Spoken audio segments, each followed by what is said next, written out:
Well, firstly, let's deal with the myth. There will be no social distancing. You cannot have social distancing in an aluminium tube, whether it's an aircraft, a train, or a London Underground. You can't have it in the stations, whether it's a train station, an underground station, or an airport either. What you can have is face masks, temperature checks, people entering the airport terminal. In an economy where we are largely out of the COVID or beyond, where COVID has largely been eliminated from the general community. But we don't believe we'll return at a 95% load factor, Steve. We think the best we'll do through August and September, or July, August and September, might be a 50-60% load factor. So the airport terminals will be quieter, the flights will be less busy, but if there's enough there that we can get to a 60-70% load factor, we can at least get people back flying and break even. And that's all we're hoping to do. Michael, just to talk a little bit about the resilience of the business, you've tapped into this government loan. How far out does that allow you to see in terms of liquidity and funding, and when would you ultimately need to look for more?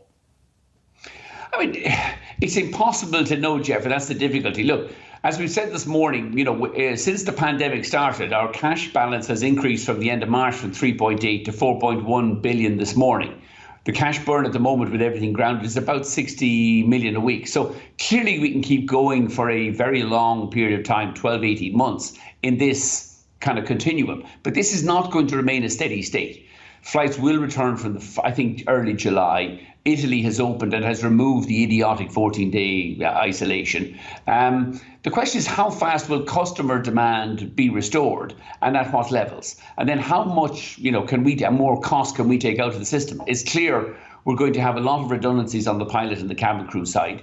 We're looking at 3,000 job losses at the moment, and that's only on the basis that we get 20% pay cuts. If we don't get the pay cuts, there will be even more job losses because we're only going to carry about 50% of the passengers we already proposed to carry this year. So the answer to your question is we can keep going for a very long time. And our balance sheet is relatively debt-free. We presently own about 350 of our aircraft fleet. The book value of those aircraft is about $7 billion.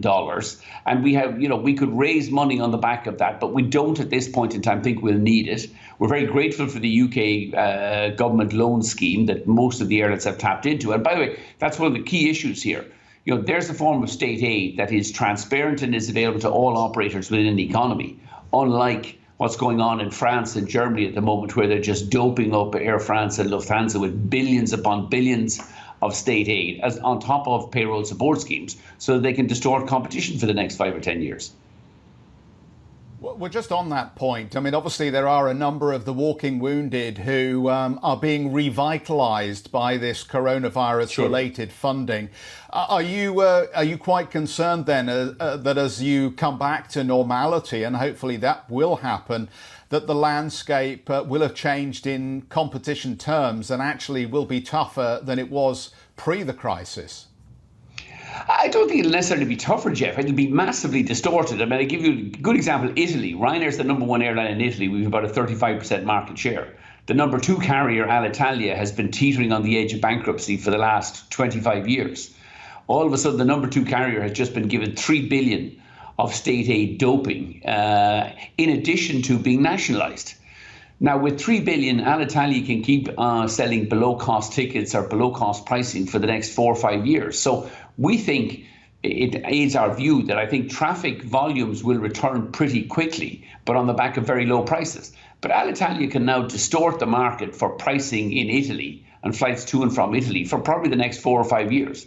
So I think well-run businesses like Ryanair, BA, EasyJet and others, we are facing a fairly grim outlook on the pricing and yield side for the next 4 or 5 years because Lufthansa has 12 billion of state aid doping. Air France KLM has 10 billion. I mean, numbers that they don't need, that they can use to wipe out the competition or buy out the competition in those markets as it suits them. And it's the German government and the French government. I mean, there's a real distortion within the European Union going on here. The rich economies, the Germans and the French, are just bailing out everything. And other economies like the British, the Irish, the Spanish, who are playing by the rules, are not bailing out anything.